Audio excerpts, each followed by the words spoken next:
Good evening to all of us. I think English is fine for our little discussion about the Polish cinema and ecology. It was the theme, the topic, but you know, ecology is also in the Polish language, and in German, you know, feminine.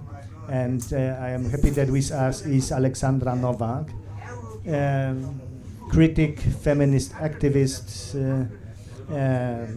film critic and curator, also a publisher of Girls Room, an independent feminist and erotic magazine. Wow, that's great, because we have also, you know, very strong section about feminist animation. And I would like to say hello to Konrad Szołajski, who bring also two women to Berlin in his movie Dobra Zmiana, Good Change. Who knows what is good change? Maybe you can later explain us why good change. Konrad started as a director of feature films and comedies, and now he switched to a kind of Polish anthropological films about, you know, politic, about church, about healing method of the church, and how to deal with the devil. And Patrick Welinski, hello, is journalist and radio, how we call it, moderator and pardon? Host, yeah, has many works for the Radio Deutschland, Radio Deutschland Kultur, one of the top radio station in Germany, or maybe in Europe. Hello. So maybe we start, you know, with Konrad. I would say not because of your age, but because, you know, of your records. Why the title, and why you chosen two women? You are asking about the good change, I guess, yeah? Yes. I remember that I was somehow surprised when we premiered my previous movie, The Battle with Satan. That previous film actually was very demanding, so I was immersed in it, and I couldn't do much more than working, researching, shooting, cutting, and so on. So the result of the elections that we saw in 2015, first the presidential elections, then the parliamentary elections, this was something completely unprepared for me, in such a way that I didn't realize our country was going so much this way. Although, when you watched my previous film, The Battle with Satan, you could see that many Polish people were very superstitious and very much attached to some church kind of explanation of the world. So it was not so surprising that they voted for the populist right-wing nationalist party. And quite quickly I saw that there were groups of people, crowds of people, protesting against this new government, not actually the government, but the way it was introducing new kind of habits in politics. So I thought that it might be a good idea to follow those protests and see where they lead to. At this very moment, it was December 2015, nobody knew what would be the outcome. And actually, it was not a film, it was a project with no kind of clear ending at all. I just thought, as I had thought several times earlier, that it's something that I like to follow and see what happens, right?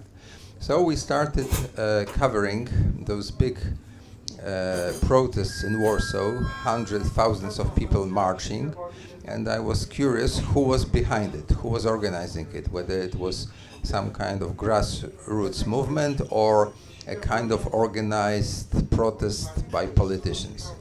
And fortunately for me, some people from the organizers were my acquaintances. And I found the daughter of Jacek Fedorowicz, who was one of those persons, and I asked her whether I could meet the boss, Mateusz, God, I forgot his name, Kijowski. And immediately I could talk to him. He was interested in getting in touch with a filmmaker because they needed publicity, and this was the beginning. Very quickly I understood that I need to find a character, and I wasn't sure whether it should be Mateusz Kijowski, although I filmed him for quite a long time as well, and I decided it would be a woman. And I met Tita Halska. Actually, I saw her dancing in the street. I thought she was a teenager, and when I approached her, it turned out she had a daughter who was a teenager, and she was 40-something. But she behaved as if she was a girl. So it gave me a kind of impression that she can be a character. And also, it turned out that she was an outspoken person, that she could explain why she was doing what she was doing. So this was the beginning. But there is another side of this movie, yes? Yeah. And I think that's even more interesting because this side is somehow in the shadow, you know? True, true. After 2 or 3 months, what I am now talking about, it's January, March, I discovered that to understand what we were filming, what was the motivation of the characters on the screen, we need to show the other side. But since we were on the grassroots level, Tita was not an important leader. She was just one of those who were organizing things, but locally. I decided that we want to find a kind of her, a person who would be like her on the other side. And it took me several months. It took me almost half a year till September, because people from the other side weren't so willing to be in a film that was not, how to say, commissioned by their superiors. I didn't have anybody behind me. I was independent, and I understood quite quickly that we have to resort to foreign sources, which means broadcasters from, I don't know, Sweden, Denmark, whom I have worked with before. Actually, we managed to find a broadcaster in France, Public Sénat, and they helped us to get French financing for the film, which made us independent. So it gave me this time to go on looking for characters. I approached like 50 people. Not all of them were exactly what I wanted, but I was trying. And finally I went to Gliwice, where my previous film, The Battle with Satan, was screened. And one of the persons whom I invited to the screening was the manager or the boss of the local Gazeta Polska club. And this woman, Marta Święcicka, turned out to be quite open and quite interesting. So quite quickly we actually agreed we should try to see if she could be in the film. So it means you done with these two characters a kind of picture of Poland today. Yeah, the division is somehow impersonated through those two women. And one is very much kind of liberal European, attached to all those principles of democracy and freedom of speech and so on. And the other is very kind of towards nationalistic attitude towards life. She is attached to the church. She is a pious person, frequenting all the religious celebrations and so on. And she is extremely fond of their leader, Jarosław Kaczyński, who is her, beloved person. Well, it's a love, you know. Against love you cannot do anything, You are a victim of love. And the love is very important, in this young Polish cinema of young women who just started their career. You are also just in the age of this young movement, and you've got a sign, on this tender. It is a sign of a new Polish movement. I've heard that in one film, the censorship pushed the director to move this sign out of the movie. How is the movement now? Well, I think a lot of people are already a little bit frustrated with the fact that the situation is going for so long, and the protest was very intensive in the last few years, but they hadn't led to this systemic change yet. But I think it led to a lot of changes in mentality. And one example from just a few days ago can be that in the statistics, when they ask people what do they feel, how they feel about abortion and abortion till the 12th week, it's the biggest amount of people said yes in years. It's the first time the numbers are so big. They already started getting bigger after the protests in 2020, but right now when you look at the youngest group from 20 to 29, it's almost 90% of people who are saying that the abortion law needs to be changed. But at the same time, a lot of activists are facing really, really harsh time. And just last month, I saw one of the activists from Aborcyjny Dream Team, which is one of most important organizations connected to the abortion, and they are doing around 90% of abortions right now, helping with that in Poland. And Justyna is facing a trial for helping in pharmacological abortion, and this is the first case in European Union ever that an activist are in court for this. And we don't know what the outcome of this is going to be. So I think it's quite tough. But at the same time, I see a really big change. And even people who are much younger than me, I see some kind of hope connected to how they feel and how different they talk about many things. It's and I feel still a lot of mainstream media and politicians, they are not really capable of seeing and understanding this mentality yet. And if they would do, I think the opposition would do much better than they are doing right now. But it's also a generation of people who has been very often living abroad, or they are going away right now. So they feel very strongly connected to European Union for sure. And some kind of things that have been happening in the last few years seems very abstractive, but also brutal for them, for us, I would say. Should I talk some more, or I'm already talking too much? No, go on. It's very interesting. Okay, so I feel it's quite even right now when I'm living in Berlin, it seems quite abstractive, and I still remember these moments from the street that have been really extremely brutal, and I wouldn't feel before that some of these things are gonna just happen in front of me. and I've seen a lot of moments when like my journalistic license wouldn't mean a thing, and it could be just thrown by someone from the police. But the most like disturbing thing probably it was that now I told you about the statistics about young people from like 20 to 29, but at the same time there is a big difference between young women and young men, and it's also shown in many different statistics.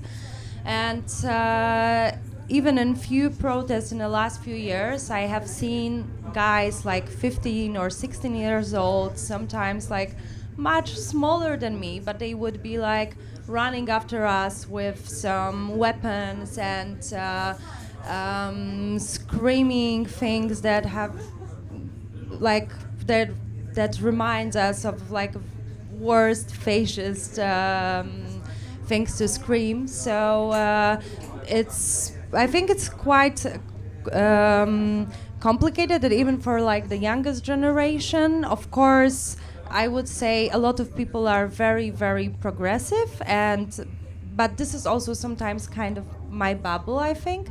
But statistics also show there is this big difference between women and men, and I think it's very, very problematic. None of us had like education that would include thinking about gender, but somehow like a lot of women, they made a lot of progress themselves, but a lot of young guys, they have been kind of left alone, and they because of many things they are more attracted to this like far right wing movement.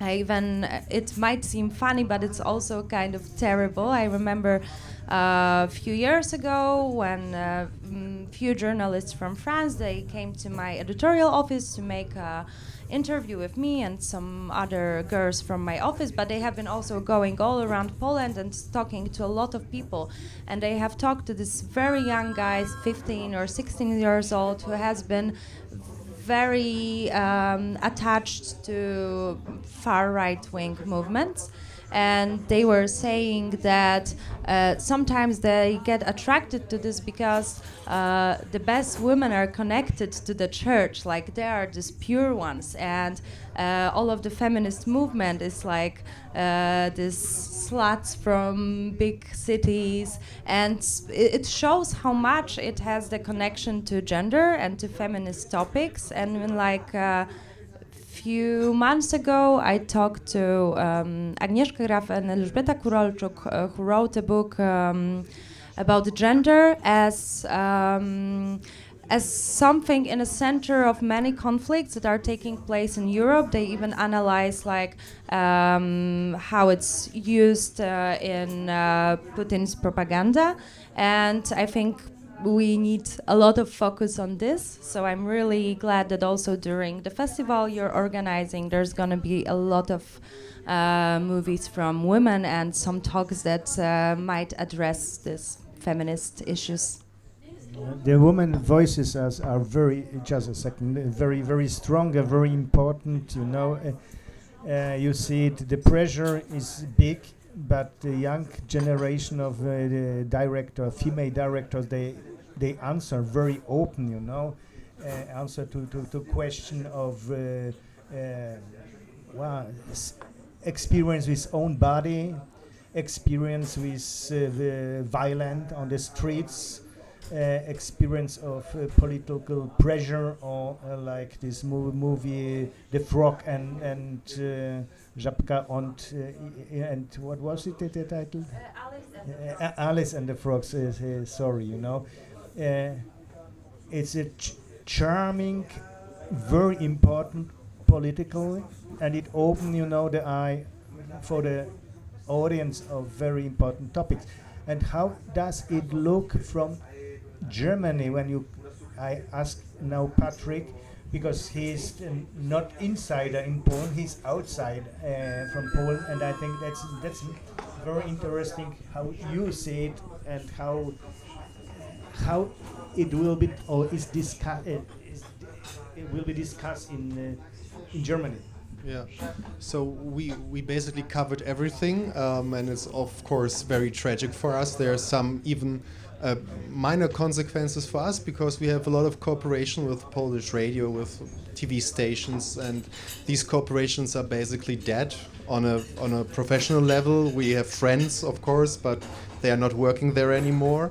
So we see it, well, it's a tragedy. We try to cover it as good as we can. We have two correspondents. My radio station has two correspondents in Warsaw. We're trying to cover this one because it's of course now it's difficult because there's crisis after crisis upon. So when we go to Warsaw now, we talk more about Ukraine than about maybe the political upheavals and the social struggle there, which is a mistake, of course, but this is the way media is nowadays. It's bad, but it gives me, for example, as someone who watches basically films, a chance to talk about it through art, through documentaries, through short films, which is, I think, a very good way to talk about it and to give a spotlight on all of its problems and to talk about Poland on a broader way and give it maybe also to voices that aren't heard in the basic political broadcast we do on everyday level. Yeah, I think, through the program which we present in Berlin, we have a chance, to get connected to not only as a news, there are the demonstration in Warsaw or anti-abortion law, but what does it mean? And then we see, the product or side effects of this political pressure, and I am very happy that Alexandra will talk with the audience, about the young Polish cinema, Polish female cinema, and the consequence for the future also, not only as an answer on the political situation now, but for the future. I wanted to add one thing, following what our colleague said. I actually happened to make a short film, half-hour film, about abortion law in Poland in the autumn of 2020. Because Arte Television wanted something that would show the process, but according to the principles of Arte, it had to be two-sided, which means that the balanced view is observed, and if there is a conflict, there are two sides. And it wasn't very easy to find a woman that I was looking for who would go to Berlin to get abortion there. It took me some time, but it was easier than to get a person from the other side, not a political leader or a priest, but just a normal person. And I had to go to another city. I had to leave Warsaw to go to some provincial town, because either they were not brave enough, those guys, or there weren't so many. I couldn't find a person who would support this new anti-abortion bill, so I found a nun who looked after the so-called life window, if I would explain it properly, and to get an activist who would protest in front of a hospital with the photographs of the fetus cut into pieces. This could be filmed in Łódź, because in Warsaw I couldn't find a person who would dare to be on screen and to show himself, and this guy actually was brave enough, and I respect it.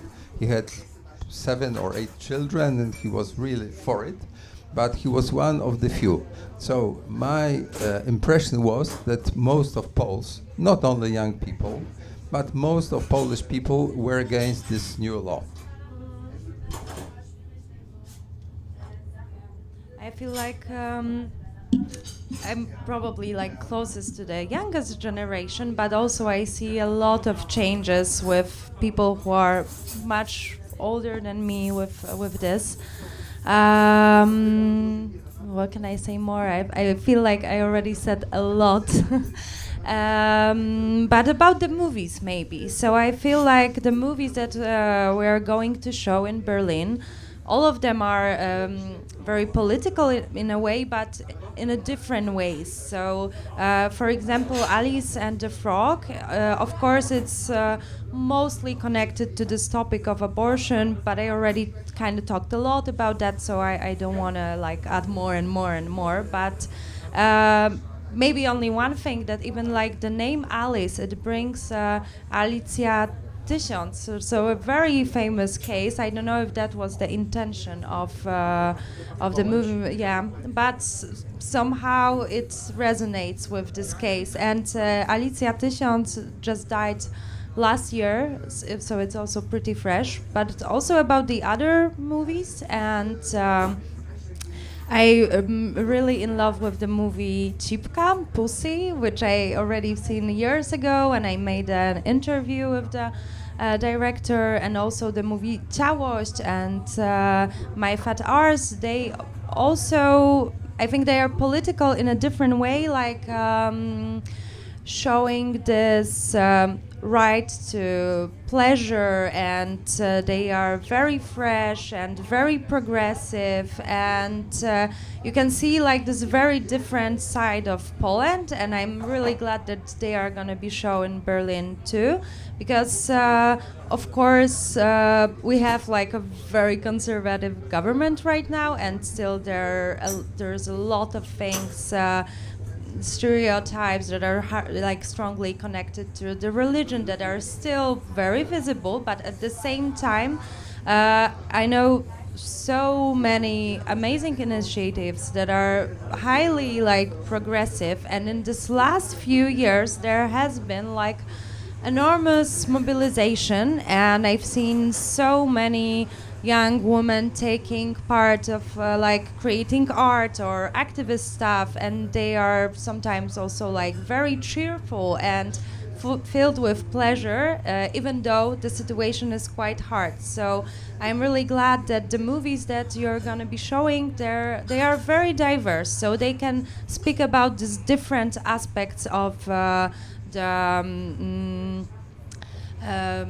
experiences of women in Poland. And it's also not so common yet on many film festivals to have both openings, like it's here in Warsaw where we just have been, but also in Berlin, that you're showing the movies made by women. It's still, when we look at the statistics again, sometimes there are very, very sad. Like even when we look at the biggest festivals like Cannes, and I remember when I was doing some interviews about Titan with Agathe Roussel and the director, and that was only the second case when the woman director won in Cannes. So it's still something in a big process, and I think we all need to work on this. Yeah, I have to think about it, because we have now a football World Cup, and 2 weeks ago I was listening to the radio, and there was talk about energy and stadium, because it cost a hell of money, this floating light and this warming, playground. Every team in Germany has till to third division has to have electricity playground, warmed up, but not in women football. In women football, there is not such a.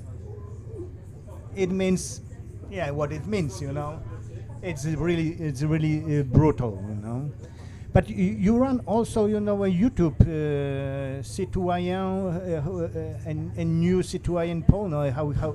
How you spell? Restart obywatelski. Reset obywatelski. Sorry, reset obywatelski. Reset. Citoyen reset. Could you tell something about it? It's a broadcast on YouTube. I'm sorry. It's a broadcast on YouTube, which is run by Marcin Celiński, who is actually a journalist and a publisher.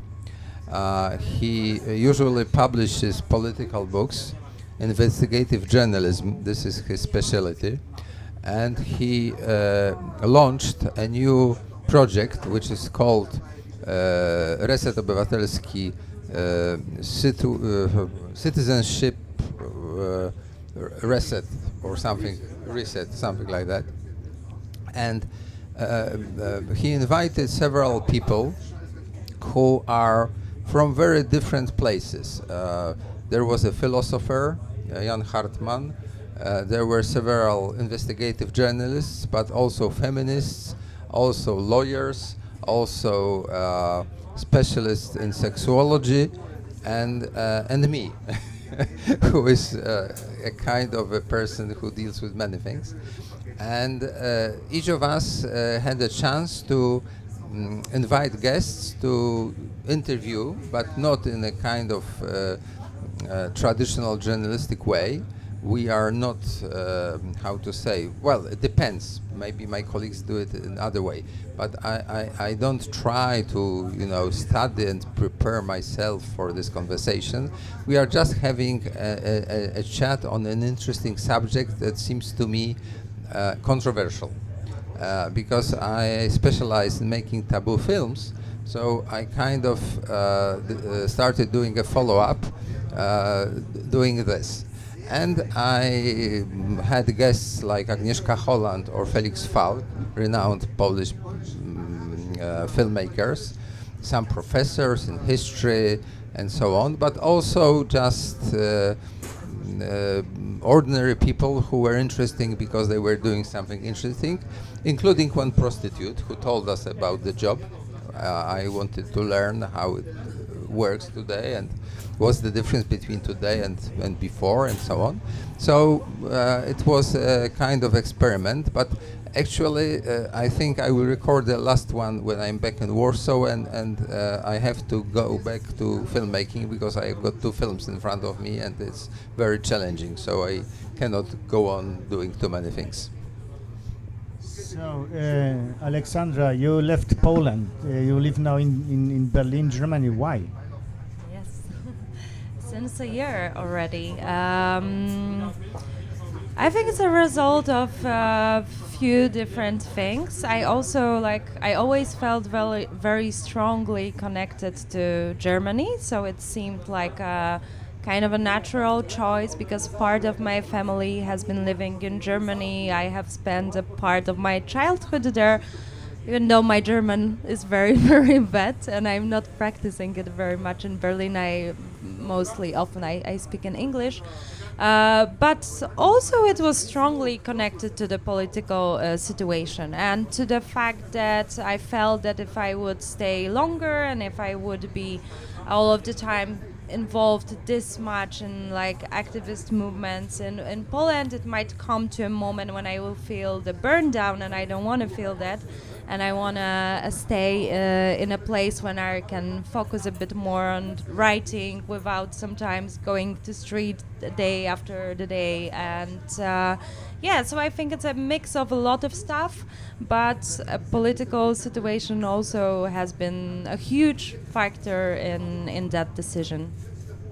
Yes, but you always ask, and it's great, that you can, talk about it and make comments from somebody who really is I would say, infected with the anti-feministic culture. This brave woman in the kitchen and in the church, which has not only, of course, historical background, but it's too much now to talk about it. Can I ask a question to both of you? Because it's very interesting, because the program, it looks very political, but I ask myself, if in 100 years someone will watch the Polish movies of the last 10 years when peace is in power, will he or she really get an impression of what was going on and how deep the division is between families and the society at large? Because your movie is one of the few which I say you tackle the things right on. I often have the feeling that in Polish documentary in the last years, not just in the last years, everything is hidden after a metaphor. It's like there's the activism on the street, everything is loud, but in the cinema I have often the feeling that the topics are there, but they are not really tackled like there is. I don't know if maybe it's the wrong impression, but in the documentary department it's especially so that there are a lot of films that try to avoid this, the divide, or the divide between the city and the Polish suburbs or something like that. Maybe I'm wrong, but it was question to me as a curator. To everyone. What happened in 100 years? That's this beautiful short story of Lem. Kongres Futurologiczny.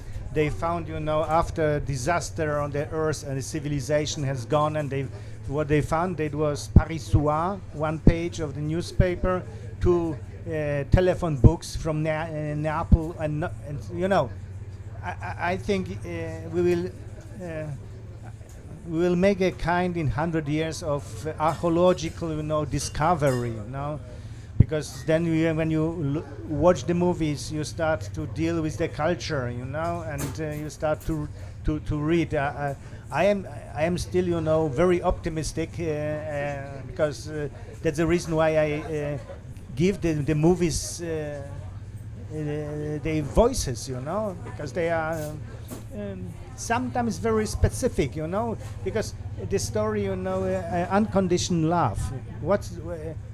It's normal in German, in Berlin, and here this struggle of old lady, grandma, may I still love my grandson because he's a gay? Well, it's great, There are, big topics, in small stories about metaphor. Metaphor belongs to the cinema, since I know cinema, and Poland has a big tradition in 70s. The whole, Kieślowski and all the bunch of Wajda, they work with a metaphor, You have to listen what is behind the metaphor. Oh, the metaphor brings you up. Okay, but that's the way how to tricks the censorship, because there is here, and then censorship is has a money mostly, I would say that you are putting me into a difficult position because you Don't said. be afraid. Well, I'm not afraid since I'm here with you, But if you are saying that in my film you can see this division, this means that I have done my homework, right?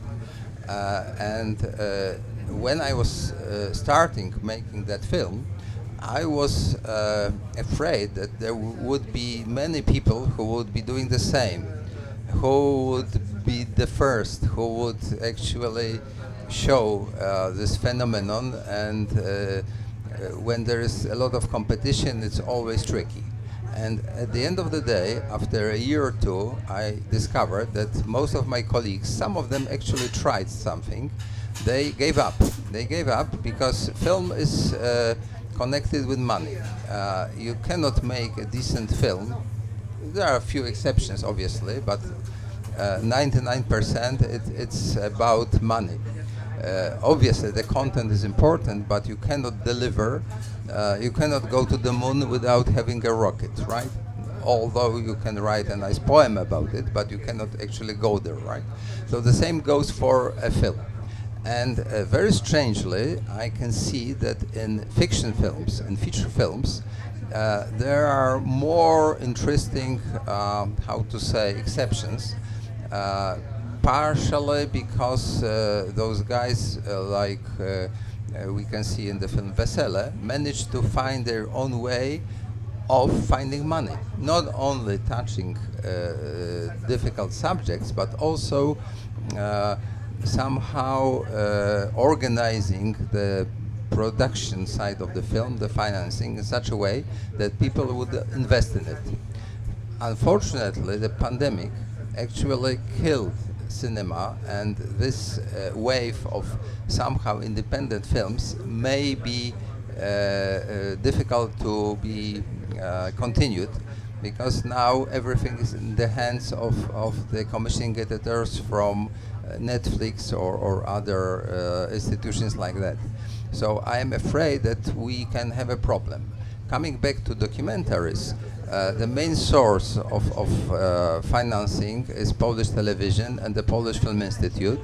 And despite quite interesting exceptions, I can tell you that there are some films that I think are very good and exceptional.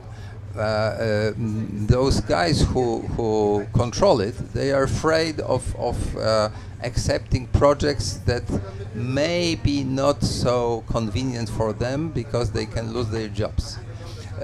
The same goes for commissioning editors in the West to a certain extent, but they are much more liberal. The amount of freedom in Germany or in France is so much bigger than you cannot even try to compare it, especially when you want to portray Poland. I kind of specialized in finding money in Sweden, in France, in Germany for films about Poland, and in a way it was very difficult, but on the other hand it was easy because they didn't know much about it, so I had some kind of freedom because I was the only one who knew, right? But this was my choice because I couldn't touch subjects that I wanted with money from Polish sources because it was so tricky that it was easier for me to go to La Rochelle or to Amsterdam to pitch the project and collect money this way. But I have worked to achieve it for many years. You said that Dobra Zmiana, good change. It was produced by French money. It was a project that actually was supported by Public Sénat, which is a parliamentary television in France, devoted to films about politics and social things. And the law in France is like that if you have a French broadcaster, you can actually reach for financing from funds like CNC, Pros Europe and Angola.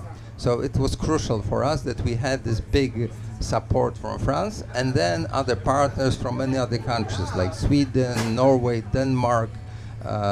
They actually stepped in, and Creative Europe Media, our European, supporting body, Ministry of Culture, I would say, actually gave us quite a lot of money. So this was the background of the project. That's very interesting because now I watch on the program, and today and tomorrow there are 3 films, Dobra Zmiana, The Good Change, Once Upon a Time in Poland, and the Wesele, Die Hochzeit. No one of them has been produced with Polish money, and they are so important films to tell something about Polish everyday life, culture and politics. It's really, scary. Yeah, I also wanted to add something to that because I feel like this is happening in so many institutions and in different sectors. One of these cases is film industry right now, but also if we look at the art scene and some other institutions in Poland, there is already some kind of censorship, a bit more subtle now, but it's very connected to the economical aspect and also to this fear that some people might be losing jobs and stuff. And I already had to say no to few different projects because if I would like to do it my way, it would be impossible to collaborate with these places. And even once I had the situation that I supposed to organize exhibition, which is supposed to be a VR exhibition, and just a day before it's supposed to happen, I was on a call with the institution, which was Instytut Adama Mickiewicza, and they said that there is a list of the words I cannot use while presenting. And one of these words was LGBT, for example. So, because somebody's maybe gonna get fired, or so this is really happening so often. So we need to know that the shape of some movies or exhibitions, publications, a lot of stuff, it's now connected to this financial problems and how these finances are connected to the government, and yeah, really need to learn how to look for finances in a different places. That's for sure. So maybe last word. I would say it's good that I still a person who can live without the Sharia, you know, just with courage to talk about the life in Poland. You know, there are people, you know, who just support the female movement in Poland. And it's very, very important, you know, because there is the power, there is in the energy, and thanks also, you know, to Patrick who support, you know, just as a voice of radio, and find us hopefully at this festival a couple of films which can attract him and move him and just have, you know, just a brighter vision of Polish cinema.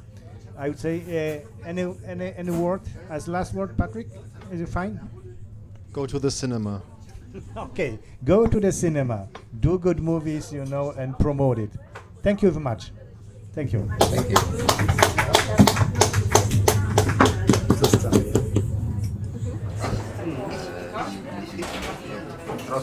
Prosta odpowiedź na pytanie, dlaczego nie ma wiadomo, nie ma na to pieniędzy. Jest naprawdę zdecydowanie trudno w procesie.